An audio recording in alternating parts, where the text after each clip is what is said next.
जय Hind and hello guys, स्वागत है आपका आपके अपने YouTube चैनल ज्ञानदेह होस्ट में। और इस वीडियो में मैं आपको बताने वाला हूं MPESB ग्रुप 2 सब ग्रुप 3 भर्ती 2025 अप्लाई ऑनलाइन प्रोसेस के बारे में, जहां पर आपको latest update and last date update के साथ में फॉर्म फिल करने का पूरा प्रोसेस बताया जाएगा। गाइस ये भर्ती 454 पोस्ट पर निकाली हुई है और इसमें आप ऑल इंडिया से अप्लाई कर सकते हैं। बस उसके लिए पहले आपको यहाँ पर जान लेना कि कौन लोग इसमें अप्लाई करने के लिए एलिजिबल है, और फिर आपको इसी वीडियो के अंदर बताया जाएगा बहुत ही अच्छे से कि कैसे आपको फॉर्म को भरना है, सभी प्रॉब्लम के हल सहित। अगर आप पहले से MPESB की वेबसाइट के ऊपर रजिस्टर्ड है तो कैसे आपको आपकी डिटेल फॉरगेट करनी है वो बताया जाएगा।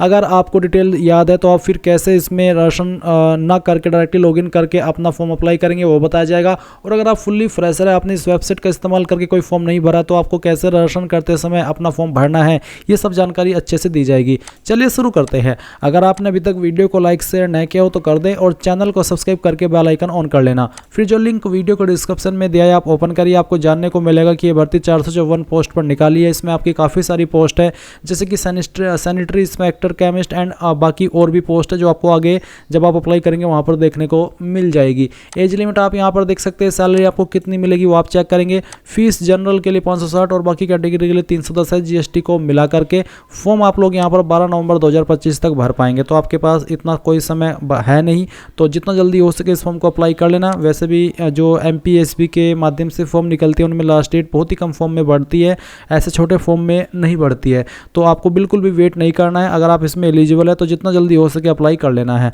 अब आपने यहाँ पर पूरी जानकारी जान ली है, इसके बाद अब आप श्योर भी हो चुके होंगे कि मैं अप्लाई करने के लिए एलिजिबल हूँ या फिर नहीं हूँ। तो अगर आप एलिजिबल है और आपका इंटरेस्ट है और आपने अभी तक फॉर्म नहीं भरा तो इंपॉर्टेंट लिंक के सेक्शन में आएंगे और अप्लाई ऑनलाइन लिंक ओपन करेंगे। इसके बाद आपके सामने यहाँ पर ये वेबसाइट आ जाएगी। यहाँ पर आ जाने के बाद में आपको फर्स्ट नंबर पर आपकी ये वैकेंसी देखने को मिल जाएगी। आपको यहाँ पर क्या करना है, PDF के सामने जो कॉपी का आइकन है आप इसके ऊपर क्लिक करना, फिर यहाँ पर टिक करना और उसके बाद आगे बढ़ाए इसके ऊपर क्लिक कर देना। अब आपके सामने कुछ ऐसा इंटरफेस आएगा। यहाँ पर बोला है सामान्य पंजीकरण क्रमांक और डेट ऑफ बर्थ, ये उनके लिए है जो कि ऑलरेडी इसमें रजिस्ट्रेशन कर चुके हैं। अगर आप इसमें पहले से रजिस्ट्रेशन कर चुके हैं या फिर इस वेबसाइट के ऊपर पहले से आपका अकाउंट बना हुआ है, आपने इस वेबसाइट का इस्तेमाल करके कोई भी फॉर्म भरा है पहले, तो आपका अकाउंट बना हुआ है, आप डायरेक्टली लॉगिन करेंगे जिसमें कि आप सामान्य पंजीकरण क्रमांक और आपकी DOB का इस्तेमाल करके ये कैप्चा कोड डालेंगे और सत्यापित कर आगे बढ़ाए इसके ऊपर क्लिक करेंगे। गाइस अगर आप पहले से रजिस्टर्ड है और आप आपका सामान्य पंजीकरण क्रमांक भूल चुके हैं तो आप उसको कैसे रिकवर करेंगे वो भी जान लीजिए, क्योंकि बहुत सारे ऐसे कैंडिडेट भी होंगे जो कि पहले से अप्लाई किए हुए हैं और अपना पंजीकरण क्रमांक खो चुके हैं। तो आप होम पेज पर क्लिक करना, उसके बाद उम्मीदवार प्रोफाइलिंग के सेक्शन में आना। यहाँ पर आपको देखने को मिलेगा प्रोफाइल पंजीकरण फॉर्म, और इसके साथ ही आपको यहाँ पर देखने को मिलेगा आवेदक का प्रोफाइल पंजीकरण क्रमांक प्राप्ति, आप इसके ऊपर क्लिक करना। फिर यहाँ पर आपका वो नंबर डालना है जो कि आपने उस टाइम में रजिस्ट्रेशन करते समय यूज किया था, अपना फ़ोन नंबर, वो आप यहाँ पर डालेंगे, कैप्चा कोड डालेंगे और आगे बढ़े इसके ऊपर क्लिक करेंगे। देन आपको इस नंबर के ऊपर एक OTP जाएगा। जैसे आप OTP वेरिफिकेशन करेंगे तो आपको मैसेज के माध्यम से आपका रजिस्ट्रेशन नंबर जो कि आपका प्रोफाइल पंजीकरण नंबर है वो भेज दिया जाएगा, जिसका इस्तेमाल करके आप यहाँ पर लॉगिन हो जाएंगे। गाइज अगर आप आपका पासवर्ड भूल चुके हैं तो आपको यहाँ पर एक और ऑप्शन देखने को मिलेगा, फॉरगॉट प्रोफाइल पासवर्ड। इसका इस्तेमाल जब होता है जब आप अपनी प्रोफाइल को एडिट करते हैं, यानी कि आप पहले से रजिस्टर्ड है और आप इसमें अपनी डिटेल्स को एडिट करना चाहते हैं, तो उस वक्त आपको सामान्य पंजीकरण क्रमांक भी देना होता है और प्रोफाइल पासवर्ड भी देना होता है। इसके लिए आप प्रोफाइल पासवर्ड कैसे रिकवर करेंगे वो जानकारी मैं आपको दे रहा हूं। तो आप सामान्य पंजीकरण क्रमांक डालना, जो कि मैंने अभी आपको बताया भी इस वीडियो में कि कैसे आपको रिकवर करना है, और फिर अपना रजिस्टर्ड नंबर डालना और एक कैप्चा कोड डाल करके सबमिट कर देना। जैसे आप यहाँ पर OTP वेरिफिकेशन करेंगे तो आपको मैसेज के माध्यम से एक प्रोफाइल पासवर्ड सेंड कर दिया जाएगा, जिसका इस्तेमाल करके आप यहाँ पर इसमें अगर अपनी प्रोफाइल को एडिट करना चाहे तो कर सकते हैं। बट गाइस अगर आप बिल्कुल फ्रेशर है, आपने इस वेबसाइट का इस्तेमाल करके कोई फॉर्म भरा ही नहीं, तो आप यहाँ पर इस वाले आइकन के ऊपर क्लिक करना, यहाँ पर टिक करना, आगे बढ़ाए इसके ऊपर क्लिक करना, फिर आप यहाँ पर इसमें देखेंगे प्रोफाइल रजिस्ट्रेशन, तो आप इसके ऊपर क्लिक कर देना। अब आपसे सवाल पूछा कि क्या आपके पास पूर्व में पंजीकृत प्रोफाइल ID है। अब क्योंकि आप इस वाले ऑप्शन का इस्तेमाल कर रहे हैं तो इसका मतलब यही है कि आप फ्रेशर है, आपके पास कोई प्रोफाइल ID नहीं है, तो आप यहाँ पर नहीं कर देना। उसके बाद आप आपका मोबाइल नंबर डालेंगे जो कि आप रजिस्ट्रेशन करना चाहते हैं, और अपना ईमेल आईडी, और उसके बाद ये कैप्चा कोड डालेंगे, ओटीपी प्राप्त करें, इसके ऊपर क्लिक करेंगे। जैसे आपका ओटीपी वेरिफिकेशन हो जाएगा, इसके बाद में आपके सामने यहाँ पर व्यक्तिगत विवरण आ जाएगा, जिसमें कि गाइज आपने जो इन्फॉर्मेशन भरी होगी जब इस पर ओटीआर किया था या फिर आपका प्रोफाइल दर्शन किया था, तो आपको यहाँ पर ये जानकारी देखने को मिल जाएगी। अगर आपको इनमें से कोई जानकारी एडिट करनी है तो आप इसको एडिट भी कर सकते हैं। और अगर आप यहाँ पर फर्स्ट टाइम इस वेबसाइट पर अपना दर्शन कर रहे हैं तो भी आपके सामने यही वाला इंटरफेस आएगा, जहाँ पर आपको आवेदक का नाम लिखना है। ये नाम आप आपका 10th के सर्टिफिकेट के अकॉर्डिंग और जो आपका आधार कार्ड है उसके अकॉर्डिंग फिल करिएगा। उसके बाद में आप यहाँ पर देखेंगे आवेदक का उपनाम, तो आपको यहाँ पर अगर आपका उपनाम न हो तो आपको NA लिखना होगा। उसके बाद आप यहाँ पर पति या पिता का नाम लिखेंगे, और फिर यहाँ पर गाइज आपको माता का नाम लिखना है। उसके बाद में यहाँ पर जन्म तिथि आपको देनी होगी। जन्म तिथि आपको 10th के सर्टिफिकेट के अनुसार यहाँ पर सिलेक्ट करनी है। फिर पूछे कि क्या आप मध्य प्रदेश के मूल निवासी है। अगर आप मूल निवासी है तो आप हाँ करेंगे, अगर आप मूल निवासी नहीं है तो आप नहीं करेंगे। उसके बाद आपका जो भी जेंडर है वो आप सिलेक्ट कर लेंगे। फिर आएगी आपकी कास्ट कैटेगरी, तो जो भी आपकी कास्ट कैटेगरी है जैसे कि जनरल, SC, ST या फिर OBC जो भी है वो ये आप यहाँ पर टिक कर देना। अगर आपकी कैटेगरी SC है तो भी आप इसको इस तरह से टिक कर सकते हैं। अगर आप जनरल है तो आप जनरल सेलेक्ट कर लेंगे। फिर यहाँ पर एक सवाल है कि क्या आप आर्थिक रूप से कमजोर EWS श्रेणी के अंतर्गत आते हैं। अगर आप आते हैं तो आप हाँ करेंगे, नहीं आते हैं तो आप नहीं करेंगे। फिर है उच्च शैक्षणिक योग्यता का स्तर, तो आपकी हाईएस्ट क्वालिफिकेशन कौन सी है, जो भी है वो आप सिलेक्ट कर लेना। वही वाली क्वालिफिकेशन सिलेक्ट करना जो कि आपकी कंप्लीट हो, जो अभी आप कर रहे हो वो आप सिलेक्ट ना करना। उसके बाद में आपसे पूछा निवास का क्षेत्र, ग्रामीण या फिर शहरी, जो भी है वो आप टिक कर देना। फिर आएगा दिव्यांगता का विवरण, तो यहाँ पर बोला कि क्या आवेदक निःशक्तजन दिव्यांग है, न्यूनतम 40% या फिर उससे ज़्यादा। अगर हाँ तो हाँ, अगर नहीं तो आप नहीं करेंगे। फिर उसके बाद नीचे आप देखेंगे वैवाहिक विवरण, इसमें आपसे पूछा है कि क्या आप विवाहित है, यानी कि क्या आप मैरिड है। अगर आप मैरिड है तो आप हाँ करेंगे, और हाँ करने पर आपको यहाँ पर विवाह की तिथि भी बतानी होगी। इसी के साथ गाइज यहाँ पर जीवित बच्चों की संख्या आपको बतानी होगी, और साथ ही अंतिम बच्चे जुड़वा थे या फिर नहीं उसकी जानकारी भी आपको देनी होगी। बट अगर आप अनमैरिड है तो आप यहाँ पर नहीं कर देंगे। इसके बाद में यहाँ पर आता है पत्र व्यवहार के लिए वर्तमान पता, यानी कि जो आपका प्रेजेंट एड्रेस है उसकी जानकारी आप यहाँ पर फिल करेंगे। अगर आपकी जानकारी पहले से फिल है तो आप इसको यहाँ पर एडिट करना चाहे तो वो भी कर सकते हैं, जहाँ पर मकान नंबर या फिर गली मोहल्ला गांव का नाम, उसके बाद में क्षेत्र, कॉलोनी, शहर, तहसील, या उसके बाद में आपका राज्य सेलेक्ट करेंगे, फिर आपका जिला, और उसके बाद में आपका पिन कोड, ये सब जानकारी आप यहाँ पर भर देंगे। इसके बाद आप देखेंगे नीचे संलग्न दस्तावेज, तो आपको यहाँ पर देखने को मिलेगा कि आवेदक के शरीर का स्थायी पहचान चिन्ह, आपकी बॉडी के ऊपर ऐसा निशान जिससे आपकी बॉडी की पहचान हो सकती है। ये निशान आपकी बॉडी के ऊपर कोई भी हो सकता है, जैसे कि जलने का, कटने का, फिर बर्थ मार्क। बट आपको मैं सजेस्ट करूंगा वही निशान के बारे में बताइए जो कि प्राइवेट जगह पर ना हो और पब्लिक जगह पर हो, जिसको आप दिखा भी सके टाइम आने पर। तो आप यहाँ पर उस निशान के बारे में लिख देंगे। अगर आपकी बॉडी के ऊपर ढूंढने के बाद भी कोई ऐसा निशान नहीं है तो आप यहाँ पर नो मार्क लिख सकते हैं।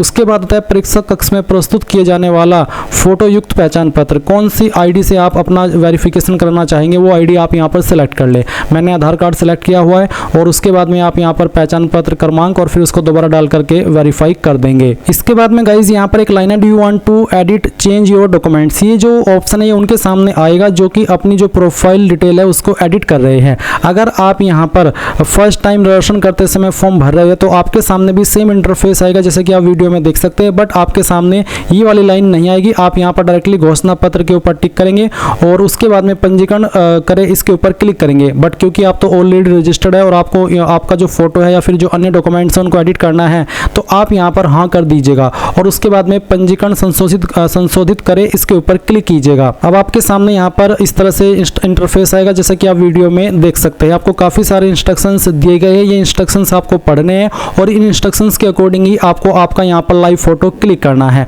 और गाइज यहाँ पर जैसे कि आप देख पा रहे हैं इस तरह से ऑप्शन आएगा, photo capture, get photo, generate QR। अगर आप मोबाइल से फॉर्म को भर रहे हैं तो आप जनरेट QR कोड के ऊपर क्लिक करके QR कोड के माध्यम से अपने मोबाइल से फोटो क्लिक कर सकते हैं। तो चलिए मैं यहाँ पर फोटो कैप्चर कर लेता हूँ। फोटो कैप्चर करने के बाद में इस तरह से आपके सामने आपका फोटो आ जाएगा। और गाइज मैं आपको फिर से यहाँ पर रिमाइंड कराना चाहूँगा कि अगर आप फॉर्म को मोबाइल से भर रहे हैं तो आप यहाँ पर लाइव फोटो अपलोड करने के लिए ये जो जनरेट QR है इसके ऊपर क्लिक करेंगे। आपके सामने QR कोड आएगा जिसको स्कैन करके आप आपका जो फोटो है वो अपने मोबाइल से अपलोड कर सकते हैं। तो चलिए आपने यहाँ पर अपना फोटो क्लिक कर लिया, फिर आप यहाँ पर जो फोटो की लाइन लिखी है इसके ऊपर टिक कर देना। इसके बाद आप यहाँ पर नीचे की तरफ आएंगे और देखेंगे सिग्नेचर। तो आपको यहाँ पर ब्राउज के ऊपर क्लिक करना है और जो आपकी सिग्नेचर की फाइल है वो सिलेक्ट कर लेनी है। सिग्नेचर की फाइल सेलेक्ट करने के बाद में आपको इस तरह से उसको क्रॉप कर लेना है और जितने जगह पर आपका सिग्नेचर है बस उसको ही रखना है और फिर यहाँ पर इस राइट के निशान पर क्लिक करना है, आपका सिग्नेचर यहाँ पर आ जाएगा। फिर आप सिग्नेचर के जो नीचे जो लाइन लिखी है वो यहाँ पर टिक कर दीजिएगा। इसके बाद है हैंड रिटन टेक्स्ट, उसमें आपको जो लिखना है वो यहाँ पर आपके सामने है। ये जो लाइन लिखी गई है मैं घोषणा करता हूँ कि मेरे द्वारा आवेदन में दी गई समस्त जानकारी, आपको एक ब्लैंक पेपर यानी कि कोरा कागज लेना है और उसमें ये जो लाइन है चाहे आप इंग्लिश के अंदर लिखे या फिर हिंदी के अंदर लिखे, कोई एक लैंग्वेज में लिखना ही अनिवार्य है, दोनों में लिखना चाहिए तो आपकी मर्जी है। आपको अपने हैंड से रिटर्न करनी है बिल्कुल ऐसे ही जैसे कि यहाँ पर लाइन लिखी गई है और फिर उस इमेज को स्कैन करके आपको यहाँ पर अपलोड करना है ब्राउज के ऊपर क्लिक करके। जैसे ही आप यहाँ पर आपकी हैंड रिटन टेक्स्ट की जो फाइल है वो सिलेक्ट कर लेंगे, इमेज सेलेक्ट कर लेंगे तो इस तरह से आएगा। अब आपको यहाँ पर राइट के आइकन पर क्लिक करना है और इस तरह से आपका जो ये हस्तलिखित टेक्स्ट है वो आ जाएगा। अब आप यहाँ पर टिक कर देना। इसको टिक करने के बाद में आप upload photo signature handwritten text इसके ऊपर क्लिक करेंगे। गाइज जैसे ही आपका लाइव फोटो सिग्नेचर और हैंड रिटन टेक्स्ट अपलोड हो जाए तो आप यहाँ पर नीचे बाकी के डॉक्यूमेंट अपलोड करेंगे। और अगर आपको फोटो सिग्नेचर और हैंड रिटन टेक्स्ट अपलोड करने में इशू आ रहा है तो गाइज मे बी आप सही से जो इंस्ट्रक्शंस आपको दिए जा रहे हो वो फॉलो ना कर रहे हो, आपकी फोटो क्वालिटी अच्छी ना हो हैंड रिटन टेक्स्ट की या फिर सिग्नेचर की, या फिर जो आपका लाइव फोटो है वो जो इंस्ट्रक्शंस आपको बताए हैं वो इंस्ट्रक्शंस अच्छे से फॉलो करके आप उसको नहीं ले रहे हो, कैप्चर कर रहे हो, तो इस वजह से ये सब प्रॉब्लम आ सकती है। इसलिए आपको ध्यानपूर्वक बहुत ही अच्छे से सावधानी से अपना यहाँ पर फोटो सिग्नेचर और हैंड रिटन टेक्स्ट अपलोड करना है। इसके बाद आप देखेंगे जन्मतिथि प्रमाण पत्र हेतु अंक सूची, जिसमें कि आप 8वीं 10वीं या 12वीं की अपलोड कर सकते हैं। इसका फॉर्मेट जेपीजी का रखा है तो मैं आपको सजेस्ट करूंगा अगर आपके पास 10वीं की सर्टिफिकेट है जिसमें कि आपका जन्मतिथि मेंशन है वो आप यहाँ पर अपलोड कर देना। और अगर आप अपना बर्थ सर्टिफिकेट अपलोड करना चाहें तो वो भी आप यहाँ पर अपलोड कर सकते हैं। और अगर आप SC ST OBC है तो आप यहाँ पर कास्ट सर्टिफिकेट अपलोड करेंगे, ये ऑप्शन उन्हीं के सामने एक्टिव होगा जो कि SC ST OBC है। उसके बाद गाइज जैसे ये सभी चीज़ें आप कंप्लीट कर ले तो आप सबमिट डिटेल्स इसके ऊपर क्लिक करेंगे। गाइज जैसे ही आपका प्रोफाइल रजिस्ट्रेशन हो जाए तो आप यहाँ पर होम पेज पर अगेन आएंगे और आपको यहाँ पर सेम वे में ये जो प्रिंट ऑप्शन है, ये जो आपका पेपर का आइकन है इसके ऊपर क्लिक करना, यहाँ पर टिक करना, उसके बाद आगे बढ़ाए इसके ऊपर क्लिक करना। और अब क्योंकि इसमें आप आपका रजिस्ट्रेशन कर चुके हैं तो आपका रजिस्ट्रेशन नंबर डालना और जो आपका डेट ऑफ बर्थ है वो आप यहाँ पर डालेंगे, कैप्चा कोड डालेंगे और सत्यापित कर आगे बढ़ाए इसके ऊपर क्लिक करेंगे। इसके बाद में आपके सामने आपकी प्रोफाइल की जानकारी आ जाएगी। प्रोफाइल मीन्स यानी कि आपने रजिस्ट्रेशन करते समय जो जानकारी भरी थी वो सब। और अगर आप फिर से मैं बता दे रहा हूँ इन जानकारी में से कोई जानकारी एडिट करना चाहते हैं, मॉडिफाई करना चाहते हैं तो आप एडिट प्रोफाइल रजिस्ट्रेशन इस ऑप्शन का इस्तेमाल करके कर सकते हैं।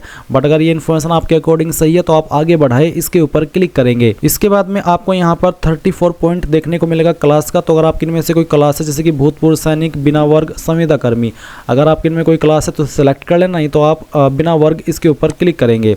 फिर आप देखेंगे यहाँ पर आगे कुछ और इन्फॉर्मेशन है जैसे कि मध्य प्रदेश के स्थायी निवासियों के लिए आयु सीमा में छूट संबंधी अन्य जानकारी। ये आपको सवाल पढ़ने हैं और जो आपके ऊपर लागू हो रहा है उसमें आपको हाँ करना है और जो लागू नहीं हो रहा है उसमें आपको नहीं करना है। जैसे कि उदाहरण के लिए एक सवाल है कि क्या आप शासकीय विभागों, निगमों, मंडलों, स्वायत्त शासी निकायों होमगार्ड है, अगर है तो हाँ, नहीं है तो नहीं। इसी प्रकार से एक और सवाल है कि क्या आप 1/1/1963 के बाद राष्ट्रीय छात्र सेना में पूर्णकालिक कैडेट अनुदेशक के रूप में भर्ती किए गए हैं। ऐसे कैंडिडेट है तो यस कर देना यानी कि हाँ कर देना, नहीं तो आप नहीं करेंगे। तो इन सवालों के आपको सवाल पढ़ने हैं और आप आंसर अपने एलिजिबिलिटी के अकॉर्डिंग कर देना है। एक 43 सवाल है कि क्या आप विक्रम पुरस्कार से सम्मानित खिलाड़ी है, हाँ तो हाँ, नहीं तो नहीं। फिर 44 सवाल में इन सभी पॉइंट को कवर किया गया है। जैसे कि सवाल है कि क्या आप शासकीय सेवाओं में नियुक्ति के लिए नीचे दिए गए विभिन्न वर्गों में सम्मिलित है एवं नियम पुस्तिका के अनुसार इस वर्ग के लिए विशेष लाभ, आयु में 55 वर्ष तक छूट एवं बोनस अंक लेना चाहते हैं जो कि मिलता है हाल के भारत पाक संघर्ष में हुए अपंग सैनिकों को, अतिशेष कर्मचारी को, निर्वाचन के अतिशेष कर्मचारी को। तो अगर आपकी इनमें से कोई कैटेगरी है तो टिक कर देना, नहीं तो आप नहीं कर देंगे। उसके बाद यहाँ पर नीचे की तरफ आएंगे और आपको पोस्ट प्रेफरेंस देखने को मिलेगी। यहाँ पर तकनीकी पर्सन का विवरण बेसिकली है कि आपको नियम पुस्तिका के अध्याय को पढ़ना और उसके साथ ही आपको इन चीज़ों को समझना होगा। जैसे कि यहाँ पर जीव विज्ञान, कृषि विज्ञान, तो आपको सिलेक्ट कर लेना है आपके चॉइस के अकॉर्डिंग कि आप किस में देना चाहते हैं या फिर किसको सिलेक्ट करना चाहते हैं। अगर आप नियम पुस्तिका पढ़ेंगे तो आपको थोड़ा सा और क्लैरिटी मिल जाएगी कि एक चीज़ क्या है और इसमें आपसे किस बारे में जानकारी ली जा रही है। बेसिकली बोला भी है कि तकनीकी पर्सन पत्र का विवरण और पेपर कोड वो आपको यहाँ पर आपकी चॉइस के अकॉर्डिंग सेलेक्ट कर लेना है। ये सिलेक्ट करने के बाद आप यहाँ पर क्लिक है टू सिलेक्ट प्रेफरेंस, तो इसके बाद आप इसके ऊपर क्लिक करना। अब जैसे कि मैंने यहाँ पर इन तकनीकी प्रश्न पत्र विवरण में इन वाले सब्जेक्ट को टिक किया है अपनी चॉइस के अकॉर्डिंग। उसके बाद में आप देख लीजिए मेरे सामने इस तरह से ऑप्शन आए हैं। अगर आप और भी ज़्यादा सब्जेक्ट को प्रेफरेंस दे रहे हैं आपकी चॉइस के अकॉर्डिंग, तो आपको यहाँ पर कुछ और विकल्प देखने को मिल जाएंगे। अब यहाँ पर जो वैकेंसी है उसमें आपको देखने को मिल रहा है कि कौन सी पोस्ट है, किस कार्यालय के अंदर है, अप्लाई करने के लिए क्या क्वालिफिकेशन चाहिए। तो आपको जैसे कि ये है कनिष्ठ रेशम निरीक्षक, किसी मान्यता प्राप्त विश्वविद्यालय से जीव विज्ञान कृषि विज्ञान में स्नातक उपाधि एवं वैकल्पिक अर्हता के रूप में कंप्यूटर संचालन का ज्ञान होना चाहिए। तो आप हाँ कर दीजिए कि यह मुझको है, और फिर यहाँ पे इसको भी टिक कर देना, तो आपकी प्रेफरेंस इस तरफ आ जाएगी। इसी प्रकार से आप अगली पोस्ट को देखेंगे। अगर आपके पास वो चीज़ है तो आप इसको टिक करके इस तरह से क्लिक कर देना। अगर वो आपके पास नहीं है तो आप उसको टिक मत करना। ये बेसिकली प्रेफरेंस है, तो यहाँ पर इस तरह से आपको इनको प्रेफरेंस के रूप में देना है, जैसे कि मैं आपको यहाँ पर इस तरह से दे करके दिखा रहा हूँ। ये मैंने प्रेफरेंस दे दी है। प्रेफरेंस देने के बाद में गाइज आप नीचे देखेंगे 45 सवाल, जहाँ पर आपको पंजीयन होना अनिवार्य है मध्य प्रदेश राज्य के रोजगार कार्यालय में। बेसिकली आपका रोजगार जो कार्यालय होता है उसके अंदर राशन मांगा है, जो कि कंपलसरी रखा है। तो आपको पूछा कि मध्य प्रदेश राज्य के रोजगार कार्यालय में जीवित पंजीयन है अथवा नहीं। पंजीयन होना अनिवार्य, बार बार बोला जा रहा है कि होना अनिवार्य, चाहे आप किसी भी स्टेट से हैं, ये आपको करना होगा। अगर आपका नहीं है तो यूट्यूब के ऊपर जाइए और सर्च कर लीजिए कि एमपी रोजगार कार्यालय के अंदर आरक्षण कैसे करें। आपको वीडियोस मिल जाएगी, वो देख करके आप अपना आरक्षण कर लेना। तो उसके बाद आप यहाँ पर हाँ कर देना, और जो आपका पंजीयन क्रमांक है वो डालना। किस डेट में आपने पंजीयन करवाया है वो डेट आप सेलेक्ट कर लेना, या फिर खुद से आप यहाँ पर इस तरह से एंटर कर दीजिएगा, जैसे कि मैं आपको एंटर करके दिखा रहा हूँ। ये एंटर करने के बाद में आप यहाँ पर देखेंगे आपका रोजगार पंजीयन जिले का नाम, यानी कि किस जिले के अंदर आपने कराया है वो आप सेलेक्ट कर लेना। उसके बाद नीचे 46 पॉइंट है कि जो आपका नियम पुस्तिका का अध्याय फर्स्ट है उसमें जो क्वालिफिकेशन दी गई है पोस्ट वाइज, क्या वो आपके पास है, तो आप इसमें हाँ कर देना कि हाँ है, तभी आप इसमें अप्लाई करने के लिए एलिजिबल हो रहे हैं। 48 है कि क्या आपके पास समग्र ID क्रमांक है। आप बहुत सारे कैंडिडेट को ये भी नहीं पता होगा कि समग्र ID क्या है, तो आप यूट्यूब के ऊपर जब सर्च करेंगे समग्र ID क्या है और कैसे बनाएं, आपको काफ़ी वीडियोज़ मिल जाएगी और उनमें प्रोसेस भी मिल जाएगा कि कैसे आपको बनानी होती है।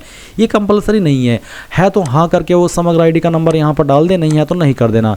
फिर 50 सवाल है आपके एग्जाम सेंटर की प्रेफरेंस का। पहली चॉइस किस सिटी को देना चाहते हैं, सेकंड किसे, थर्ड किसको देना चाहते हैं और फोर्थ किसको, ये आपको सेलेक्ट कर लेना है आपकी चॉइस के अकॉर्डिंग। फिर आप यहाँ पर टिक करेंगे और आगे बढ़ाए इसके ऊपर क्लिक कर देंगे। गाइज मैं आपको एक चीज़ और यहाँ पर बताना चाहूँगा कि जब आपने यहाँ पर अभी पोस्ट प्रेफरेंस अपनी सेलेक्ट की है तो उसमें आपको ग्रुप A, ग्रुप B और ग्रुप C में से प्रत्येक में से एक एक पोस्ट सेलेक्ट करनी होगी, क्योंकि आप पहले ही ऊपर की तरफ आपका जो तकनीकी सब्जेक्ट प्रश्न पत्र का विवरण है उसमें ऐसी पोस्ट सेलेक्ट कर चुके हो जो कि अलग अलग ग्रुप में आती है। इसलिए आपको वहाँ पर वो ग्रुप वाली प्रेफरेंस देनी होगी जो ग्रुप A, B, C में से प्रत्येक एक कम से कम एक होनी चाहिए, जो कि आपकी क्वालिफिकेशन के ऊपर निर्भर भी करता है। अब जैसे ही आप आगे बढ़ेंगे आपके सामने वाला इंटरफेस आएगा जहां पर आपके पेपर कोड है, जो कि मैंने सेलेक्ट किया था तकनीकी प्रश्न पत्र का विवरण, जो ये मेरे सामने है क्योंकि मैंने इनको सेलेक्ट किया था। अब यहाँ पर उत्तीर्ण अंक सूची, तो आपकी जो उत्तीर्ण अंक सूची है यानी कि आपकी मार्कशीट है उत्तीर्ण वाली, वो आपको अपलोड करनी है। फिर जैसे कि यहाँ पर B है पेपर कोड, इसमें जो आपकी क्वालिफिकेशन का सर्टिफिकेट है मार्कशीट का वो अपलोड करना है।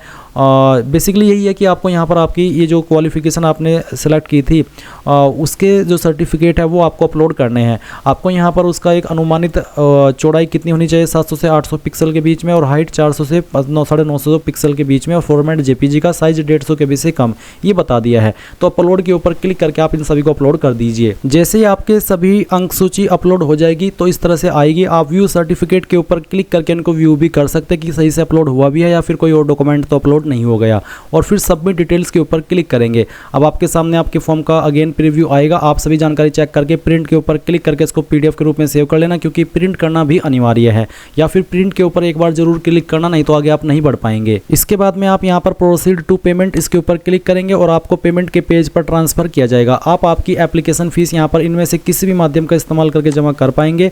जैसे ही आप यहाँ पर कोई भी माध्यम सेलेक्ट कर लेते हैं तो गाइज़ आपको यहाँ पर काफ़ी सारे पेमेंट के विकल्प मिलेंगे और आप यहाँ पर आपकी फ़ीस पे करेंगे। गाइज़ यहाँ पर जो फ़ीस है वो भी प्रत्येक पर पोस्ट आपको देनी पड़ रही है। ऐसा नहीं है कि आप एक बार में सभी पोस्ट को प्रेफरेंस दे करके एक ही फीस से अप्लाई कर ले, क्योंकि मैंने 3-4 पोस्ट सेलेक्ट की थी, तो इसलिए मेरे सामने यहाँ पर जो पेमेंट का अमाउंट है वो ज़्यादा आ रहा है। यानी कि प्रत्येक पोस्ट पर आपको 500 रुपये फीस पे करनी होगी और प्लस जो GST है वो भी आपको देनी है। तो इस तरह से आप जैसे पेमेंट कर लेंगे तो आप अपने फॉर्म का फाइनल प्रिंट आउट ले पाएंगे और तभी आपका फॉर्म फाइनल माना जाएगा। जब तक आप पेमेंट नहीं करेंगे तब तक आपका फॉर्म फाइनल नहीं माना जाएगा। इस तरह से आप लोग MPESB ग्रुप 2 सब ग्रुप 3 ऑनलाइन फॉर्म 2025 भर पाएंगे। Thanks for watching. जय हिंद।